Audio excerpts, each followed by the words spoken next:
Our perspective changes the world around us. And I like to illustrate this point with a story that I really enjoy, and it's Thomas Edison and his life. And in 1914, he had created a large factory. I believe it was a steel mill. And there was a massive fire that broke out in that year and ended up destroying almost all of it. And everyone was running around trying to calm the flames or find and salvage what little they could.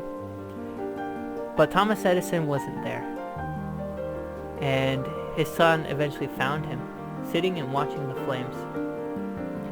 And Thomas Edison said to his son, "Go get your mother and all her friends. They'll never see a fire like this again." When Charles objected, Edison said, "It's alright. We've just got rid of a lot of rubbish." Later in that scene of the blaze, Edison was quoted in the New York Times saying, "Although I am over 67 years old, I'll start all over again tomorrow."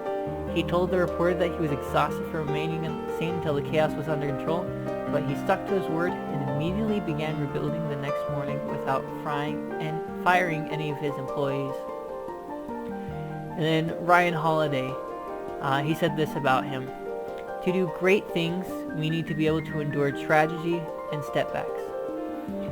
We've got to love what we do and all that it entails, good and bad. We have to learn to find joy in every single thing that happens."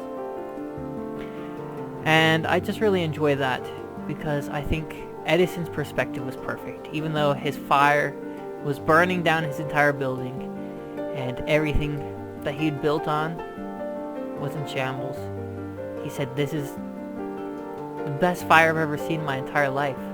Let me sit down here and watch with my wife and my children." And his perspective didn't just stop him at a setback. It allowed him to continue to press forward. He was passionate about it. He wanted to keep going.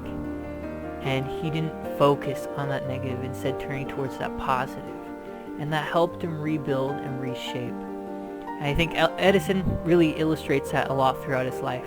That his perspective on things, his desire to say, his enthusiastic, was just so much that he continued forward despite setbacks, despite obstacles in his way.